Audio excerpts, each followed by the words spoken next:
제가 먼저 읽겠습니다. 형제들아, 우리가 아시아에서 당한 환난을 너희가 모르기를 원하지 아니하노니 심에 겹도록 심한 고난을 당하여 살소만까지 끊어지고 우리는 우리 자신이 사형 선고를 받은 줄 알았으니 이는 우리로 자기를 의지하지 말고 오직 죽은 자를 다시 살리시는 하나님만 의지하게 하심이라. 그가 이같이 큰 사망에서 우리를 건지시고 또 건지실 것이며 이후에도 건지시기를 그에게 바라노라. 너희도 우리를 위하여 간구함으로 도우라. 이는 우리가 많은 사람의 기도로 얻은 은사로 말미암아 많은 사람이 우리를 위하여 감사하게 하려 함이라. 다 같이 읽겠습니다.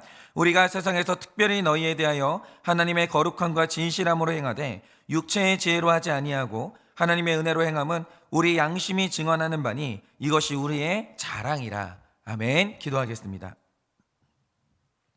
하나님, 오늘도 주님께서 우리에게 말씀을 하실 때 또 심오하게 우리 인생에 주시는 이해할 수 없는 사건들에 대한 해석을 주십니다. 하나님, 오늘도 내 삶에 왜 이런 일이 일어나는지 내 현재의 이유를 말씀을 통해 해석받고자 하오니 주여 오늘도 말씀하여 주시고 오늘 나의 현재의 이유가 드러나는 놀라운 하루가 될 수 있도록 주님이 은혜를 허락하여 주시옵소서. 믿사오며 살아계신 예수님 이름 받들어 기도드립니다. 아멘. 네, 오늘부터 우리가 이 고린도후서를 묵상하게 되는데요. 고린도후서를 가만히 보면요, 이 고린도후서의 주제가 굉장히 독특합니다. 뭐가 독특하냐? 사도 바울이 고린도후서로 넘어오면서 이 주제가 뭐냐면 그의 삶에 되는 일이 아무것도 없어요. 이상하죠? 열심히 노력합니다. 열심히 신앙생활해요. 여러분, 사도 바울은 어제나 오늘이나 변함없이 하나님 앞에 신실했습니다. 그런데 이상한 게 뭐냐? 되는 일이 없어요. 그러면 왜 나는 하나님께 매달리고 열심히 살아가려고 하는데 사역을 하는데 왜 내가 되는 일이 없는가? 왜 내 인생이 내 뜻대로 되지 않는가? 이것에 대해서 사도 바울이 굉장히 심각하게 고민을 합니다. 그리고 말씀을 통해 내놓은 답이 뭐냐? 그것이 바로 고린도후서의 말씀이에요. 그래서 이 흐름을 생각하시면서 오늘 이제 말씀을 좀 묵상하려고 하는데요. 여러분 기억하시겠지만 꽤 오래전의 일입니다. 이 강원도 고성에서 굉장히 큰 산불이 나서 엄청난 재산에 피해를 본 적이 있습니다. 그 중에 이제 피해를 봤던 게 저희 부모님도 그 중에 한 명인데요. 그때 다행히 인명피해는 없었지만 이 야산에 방목했던 소들이 떼죽음을 당했습니다. 떼죽음을. 그런데 여러분도 아시다시피 목축하는 분들에게 소는요, 생명이에요. 굉장히 그 소를 아끼거든요. 그래서 보통 소가 새끼를 낳으면 주인이 밤을 새고 지키기도 합니다. 그렇게 이제 소를 정성스럽게 키우는데 산불이 난 거예요. 그러니까 그 널판에 흩어진 소들을요, 어떻게 할 수가 없는 겁니다.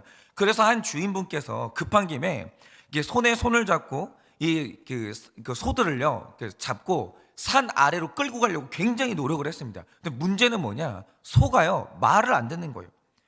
왜냐하니까 소의 눈에 저 아래를 보니까 시뻘건 불길이 막 계속 타오르면서 자기 쪽으로 오는 거예요. 그러니까 이 짐승이요 본능적으로 위험을 느끼고 주인이 끌고 가려고 하는데 안 끌려오는 거예요. 그렇지만 그때 주인은요 그 불길을 뚫고 살아나갈 그 길이 보이는 거예요. 저쪽으로 가면 내 소들이 살겠다. 알았습니다.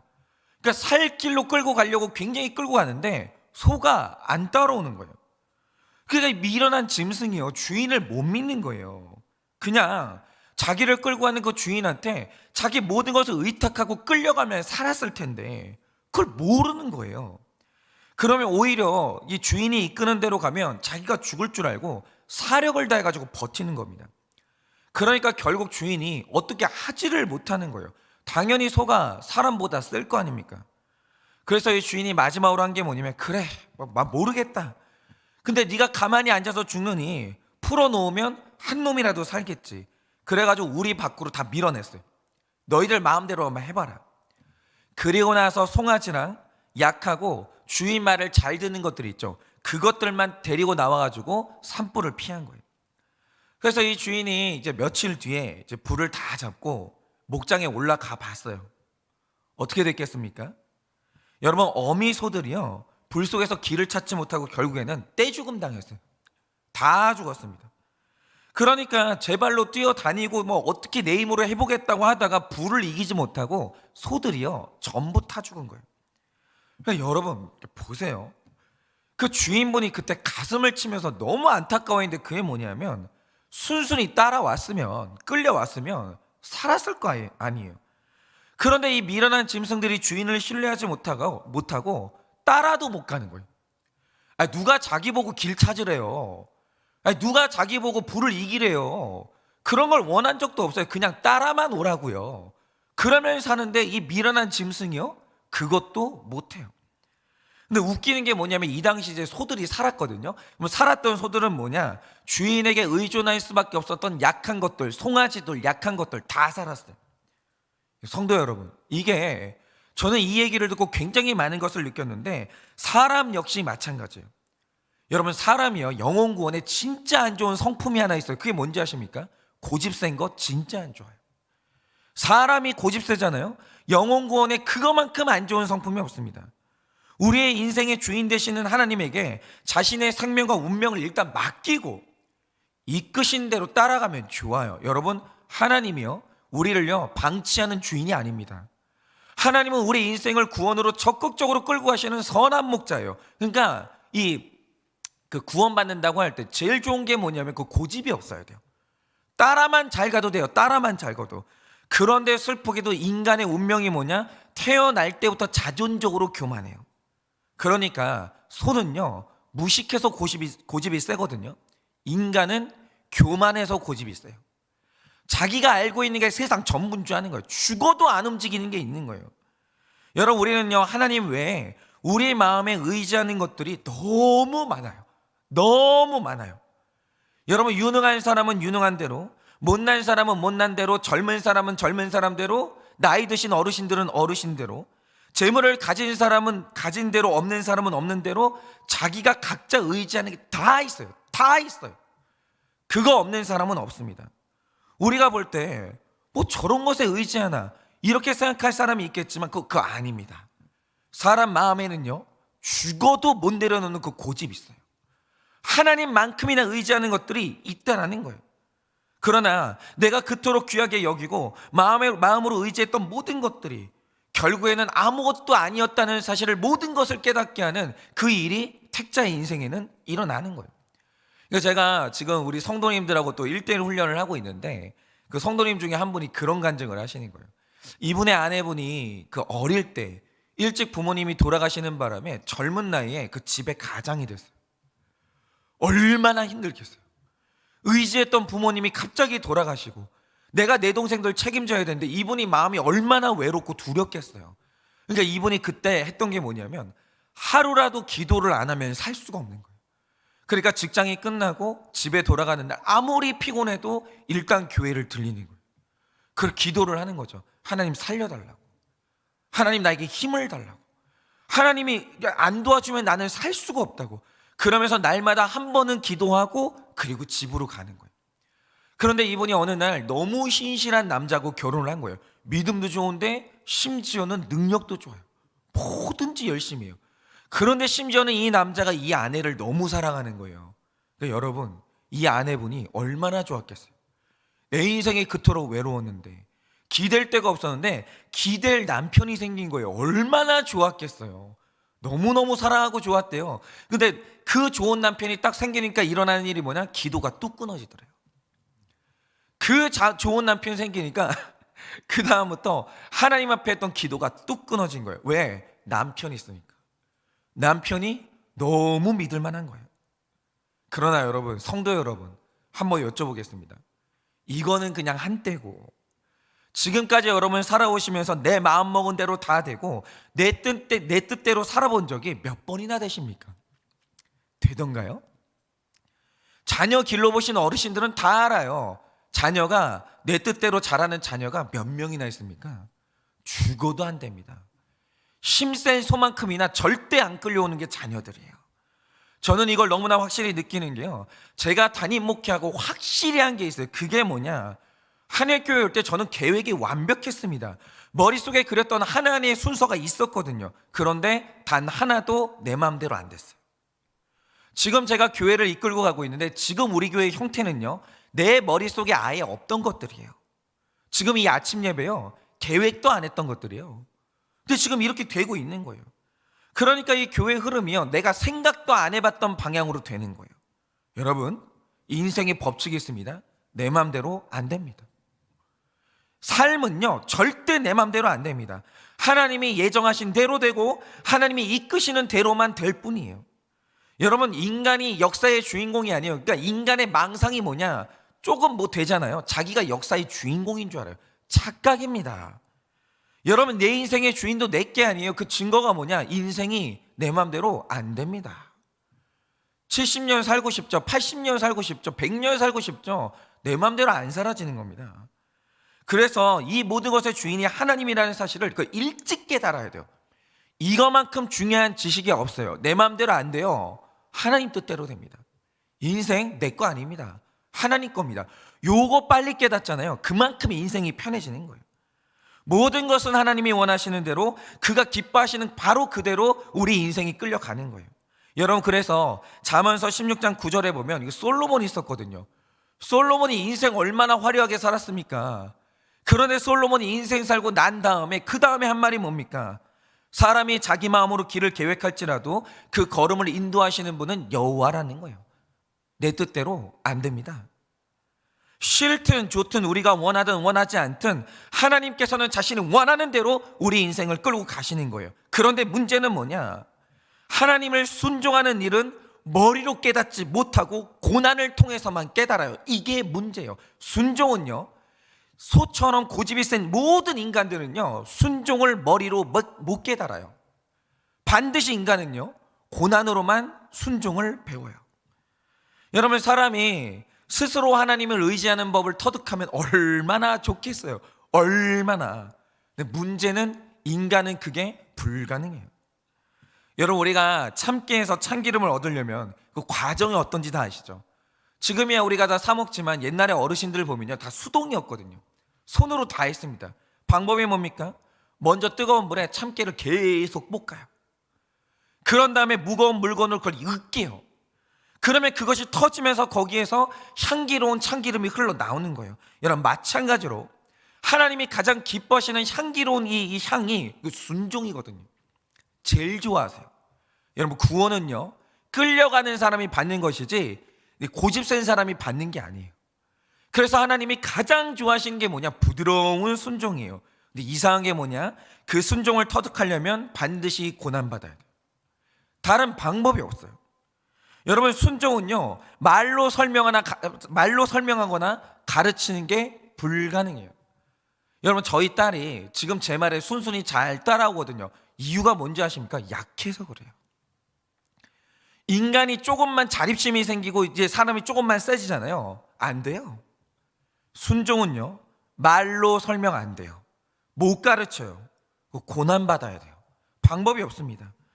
그리고 그 고난의 자리에서 마침내 다른 방법으로 터득할 수 없는 하나님의 뜻을 받아들이게 되고 그때 순종하게 되는 거예요. 여러분, 지금 우리 앞에 먼저 살다가 떠난 하나님의 위대한 종들이 있어요. 위대한 종들. 근데 그들이 다 하나같이 나오는 학교가 있거든요. 그게 뭐냐? 광야 학교를 안 거친 사람이 없어요. 고난의 학교를 안 거치고 순종을 배운 믿음의 선배가 있냐? 없습니다. 단 한 명도 없습니다. 하나님을 신뢰하고 그들이 순종하는 법을요, 전부 다 고난이라는 학교를 통해서 배우셨다는 사실을 기억하셔야 돼요. 여러분, 성자이신 예수님도 이 땅에 계실 때 고난을 통해서 하나님의 뜻을 따르는 법을 그분도 고난 통해서 배우셨어요. 그래서 히브리서 5장 8절을 보면 이런 말씀이 있습니다. 그가 아들이시라도 받으신 고난으로 순종함을 배웠다, 이런 말씀이 있어요. 신비하죠. 아들 예수님도요, 고난을 통해서 순종하는 법을 배웠어요. 그러므로 여러분, 우리가 고난을 통하지 않고서는 저나 여기 앉아 계신 우리 성도님들이 그 고집 안 꺾여요. 절대 안 꺾입니다. 인간 중에 고집 없는 인간이 있을 것 같습니까? 감히 하나님 앞에 대적하는 그 고집이 없는 인간이 있냐? 없습니다. 그 고집 꺾는 방법은 뭐냐? 고난밖에 없어요. 여러분, 그 짐승이, 어미가 죽으면 짐승도 고아가 되죠. 그런데 이 외국의 도축 시스템은요, 우리처럼 이렇게 우리에다가, 좁은 우리에다 넣어놓고 기르는 그런 게 방법이 아니에요. 외국은 땅덩이가 넓기 때문에 넓은 들판에다가 가죽을 풀어놓고 방목을 하는 대규모의 농장이거든요.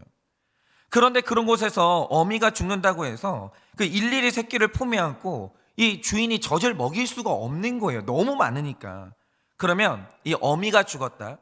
그러면 이제부터 그 주인이요, 다른 어미한테 이 새끼를 입양을 시키는 거예요. 양들이 그렇습니다. 그런데 양의 특징이 뭔지 아세요? 자기가 낳은 새끼가 아니잖아요. 절대로 젖을 물리지 않아요. 신기해요. 양은요, 냄새를 맡아봐요. 그리고 이제 내가 낳은 새끼의 향이 아니다, 절대로 젖을 물리지 않아요. 그러니까 우리가 보기에는 양이 굉장히 순하고 고분고분할 것 같은데 절대 그렇지 않습니다. 양이요, 얼마나 완고한지 일단 냄새를 맡아보고 내 새끼가 아니다 그러면 불쌍한 것도 없어요. 새끼를요, 밀어버리는 거예요. 절대 젖을 한 입도 안 주는 거예요. 아니, 이게 좀 남아도는 젖인데 그거 좀 물려주면 안 되냐 이거죠. 그런데 주인이 아무리 애원을 해도 그걸 안 해주는 거예요. 그걸. 그리고는 이 양이 가만 놔두잖아요. 그 새끼를요, 굶겨 죽여요. 옆에서 그렇게 애타게 울부짖거든요. 배고프다, 목마르다. 양이요, 얼마나 완고한지 끝내는 굶겨 죽여요. 이렇기 때문에 주인이 하는 방법이 있습니다. 그게 뭐냐, 이제 이 양이 그 새끼를 안 받아들이잖아요. 그러면 헛간에 가가지고 굉장히 절대로 끊을 수가 없는 튼튼한 가죽끈을 가지고 와요. 그리고 입양시키려고 하는 새끼 양과 어미의 몸뚱아리를 묶어버리는 거예요. 꽁꽁. 그런데 새끼하고 나하고 하나로 묶여버리니까 그게 얼마나 불편하겠어요. 그러니까 그때부터는 눕지도 못하고 앉지도 못하고 굉장히 고생을 하는데, 그 상태로 사흘에서 닷새를 이렇게 묶어놔요. 그러면 그 기간 동안에 이 엄마가 얼마나 힘든지 살이 쏙 빠집니다. 진짜 힘들대요. 죽을 고생을 하는 거예요. 몸에 하나를 달고 다니니까. 그런데 신기한 게 뭐냐, 그러다가 마침내 그 가죽끈을 풀어주잖아요. 놀랍게도 그 어미가 새끼 양한테 젖을 물리기 시작해요. 이상해요. 다른 방법이 없어요. 고생시키잖아요. 그 다음부터 이 새끼한테 젖을 물리기 시작하고 받아들여요. 그런데 이런 조치 없이 주인이 좋은 말로 할 때 쓰다듬어 주면서, 야, 젖 한 번만 주라. 그거 남아 돌지 않냐. 한 입만 좀 줘라. 이렇게 쓰다듬으면서 좋게 말하잖아요. 안 되는 거예요. 그러니까 이게 좋게 말하면 좀 할 줄 알아야 되는데 그게 안 되는 거죠. 그러니까 이 모든 농장 주인은요, 양의 고집이 얼마나 센지를 다 알아요. 다.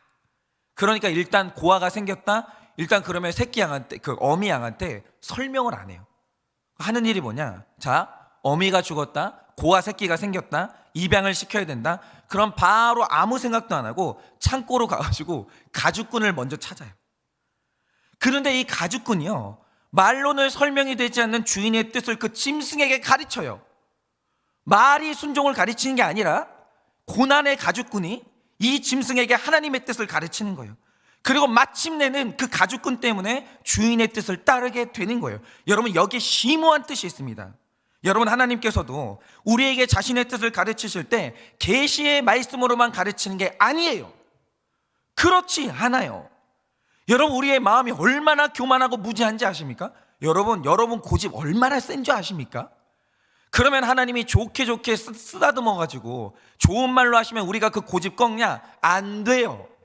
안 돼요. 그래서 하나님이 우리에게 자신의 뜻을 가르치실 때, 순종을 가르치실 때 계시의 말씀으로만 하지 않아요. 하나님의 뜻을 좋을 때 받아들이지 못할 때가 있다는 거죠. 그래서 하나님이 동원하시는 게 뭐냐, 고난이라는 가죽끈을 동원하시는 거예요. 절대로 내 힘으로는 풀 수 없도록 고난과 나를 꽁꽁 묶어버리시는 거예요. 나 혼자 못 풀어요. 그런데 이상하죠. 가죽끈으로 묶고 그렇게 고생을 하잖아요. 그 다음에 저절로 순종하는 법을 배워요. 하나님이 우리를요, 계시로만 가르치시는 게 아니에요. 고난이라는 가죽끈으로도 가르치시는 거예요. 그래서 때로는 잘 믿는 성도님들이 때로는 고난당하는 일이 그래서 있는 거예요. 그리고 그 고난을 통해서 나를 향한 하나님의 뜻을 마침내 받아들이게 하는 거예요. 그래서 제가 우리 성도님들한테 미리미리 말씀드리잖아요. 제발 고집 부리지 마세요. 제발. 여러분, 제가 저도 이제 분명히 이제 아는 바지만 우리는 절대 하나님 못 이겨요. 절대 하나님 못 이겨요. 그러므로 고집이 없잖아요. 쉬운 길 가는 거예요. 그런데 만약에 고집이 세다, 쓸데없는 고난 당하는 겁니다. 쓸데없는 고난. 그래서 오늘 말씀인 고린도후서 8장 9절에 이런 말씀이 있습니다. 형제들아, 우리가 아시아에서 당한 환난을 너희가 모르기를 원하지 아니하노니 심에 겹도록 심한 고난을 당하여 살 소망까지 끊어지고, 우리는 우리 자신이 사형 선고를 받은 줄 알았으니 이는 우리로 자기를 의지하지 말고 오직 죽은 자를 다시 살리시는 하나님만 의지하게 하심이라, 이런 말씀이 있습니다. 그러니까 이 말씀에서 사도 바울이 정확하게 어떤 어려움을 당했었는지는 알 수 없어요. 그러나 분명한 것은 뭐냐, 사도 바울이 선교를 하고 있었거든요. 그런데 어느 날 이제 진짜 죽겠다, 차라리 이럴 거면 죽는 게 낫겠다, 이런 생각이 들 만큼 굉장히 어려운 순간을 겪었다라는 거예요. 그래서 고린도후서 6장 4절 이하나 11장 23절 이하를 보면 사도 바울이 소아시아에 들어갔을 때 그가 겪었던 어려움들을 쭉 나열해요. 근데 사도 바울이 살면서 겪었던 어려움을 보면요, 인간이 겪었던 고난을 다 겪어요. 매를 맞기도 하고, 돌로 침을 5번 당하고, 파선당하고, 강도의 위험이 있고, 강의 위험이 있고, 동족의 위험이 있고, 이방인의 위험이 있고, 수고하고 애쓰고, 자지 못하고, 목마르고, 굶고, 헐벗고, 사람들로부터 배척당하고, 수없이 맞았어요. 이게 전부 다 사도 바울이 당했던 고난이에요. 그러니까 오늘 이 본문을 보면 저 위대했던 종 사도 바울도 죽는 것보다, 사는 것보다 죽는 게 낫겠다, 이렇게 느껴질 만큼 굉장히 어려운 일이 있었어요. 너무너무 힘든 고난이 있었다라는 거죠. 왜 이런 일이 일어나나? 왜 이렇게 되는 일이 없나? 왜 나는 자꾸 고난이 겹쳐서 오나?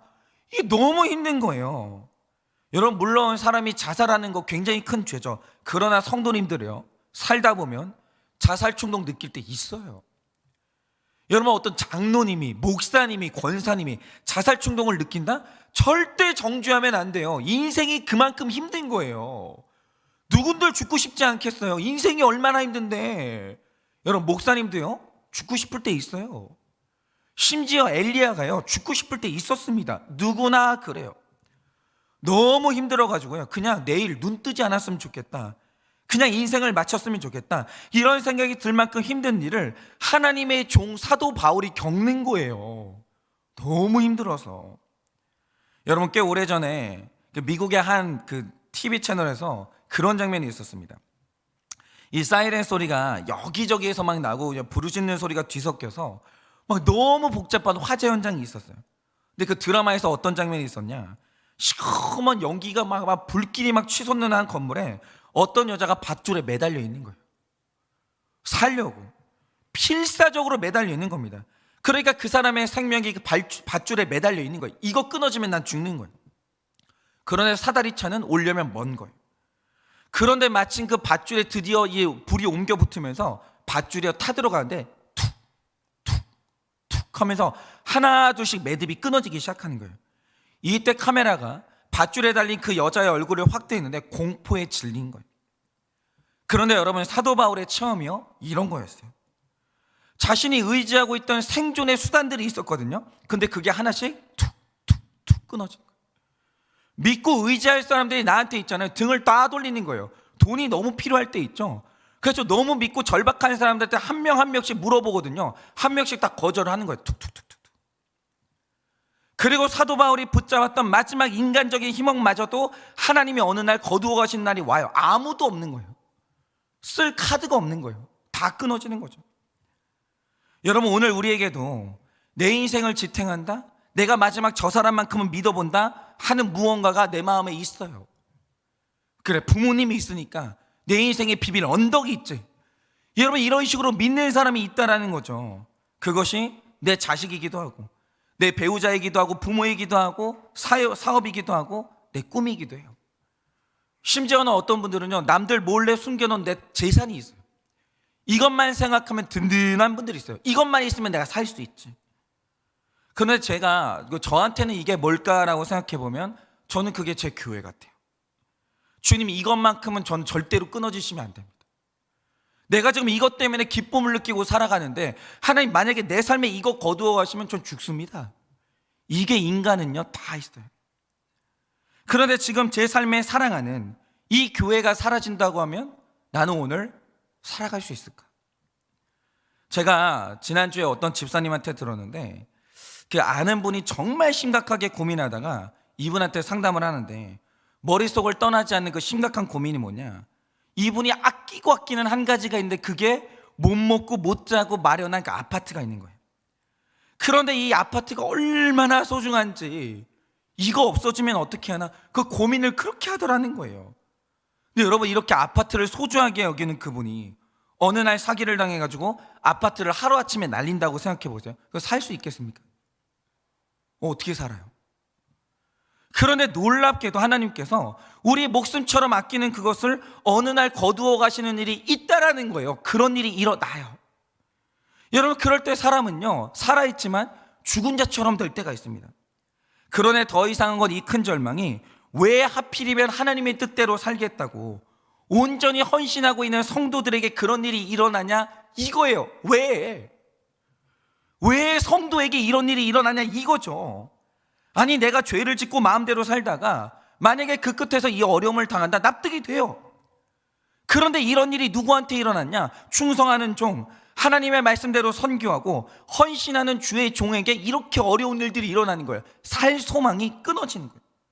이런 아픔이 있는 거예요. 그러면 도대체 이런 고통을 어떻게 해석해야 됩니까? 하나님, 왜 나한테? 내가 의인이라는 게 아니고 나 분명히 하나님한테 충성하는데 왜 내 삶에 이런 일이 일어납니까? 이런 일이 일어나요.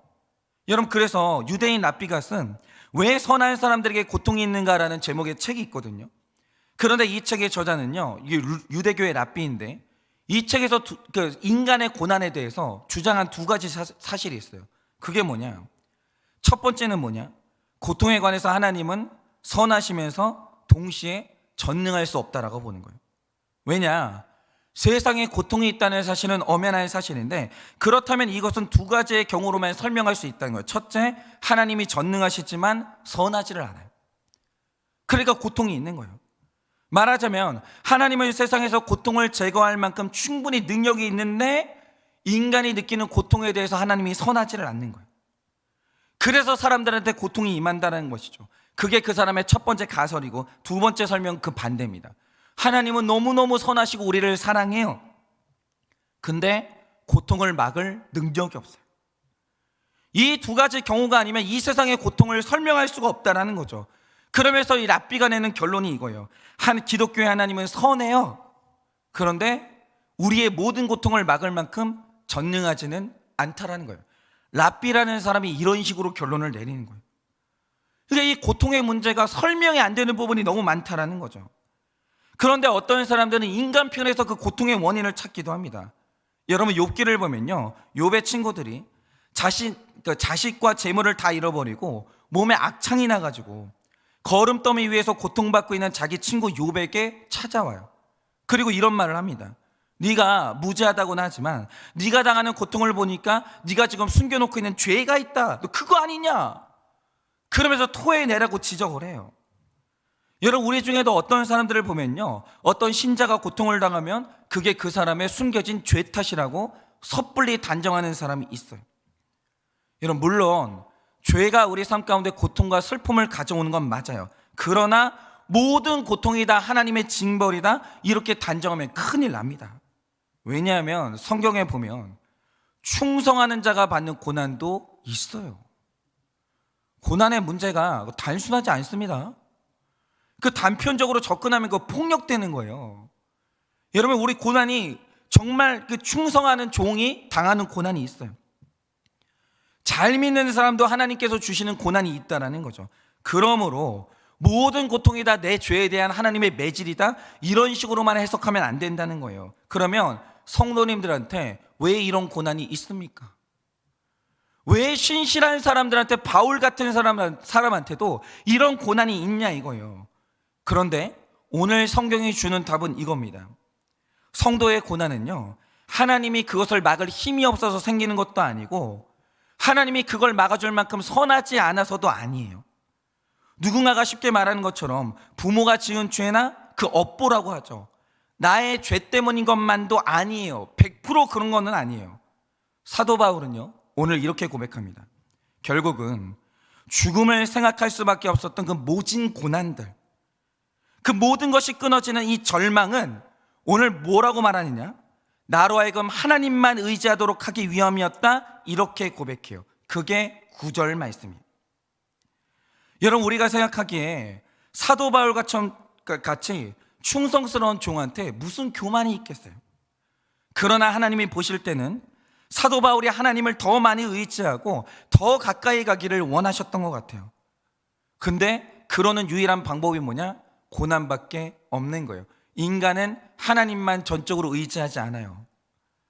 여러분, 오늘도 연약한 인간이 기도 안 하고 그렇게 깊이 잠들 수 있는 이유가 뭔지 아십니까? 믿는 게 있어요. 하나님 말고 믿는 게 있다고요. 자신만만한 게 있어요. 그러니까 큐티 안 하고 기도 안 하고도 잘 자는 거예요. 뭐가 믿음직스러운 게 있는 거예요. 그러니까 완전히 전적으로 의지가 안 되는 거죠. 그러니까 하나님께서 그 고난의 자리에서 하나님을 더 의지하도록 적극적으로 끌어가시는 거예요. 어제 말씀처럼 하나님께서 우리를 밀치시는 거죠.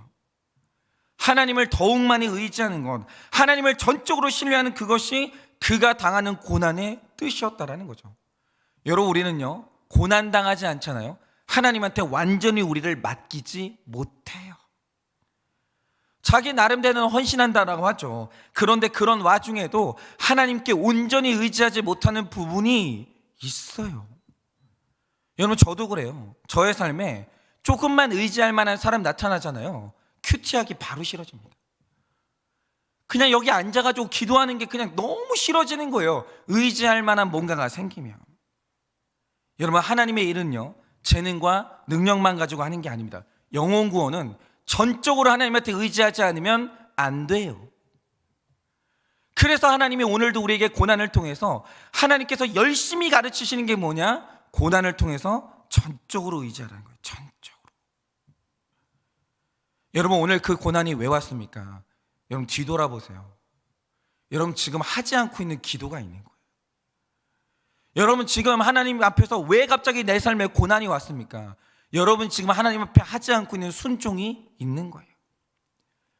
왜 하나님께서 오늘 여러분의 삶에 고난을 주십니까? 여러분 삶에 영적인 절박함이 없는 거예요. 지금 하나님 말고 인본적으로 뭔가 해결할 수 있다는 그 헛된 믿음이 있는 거예요. 여러분, 그거 가지고 영혼 구원 안 됩니다.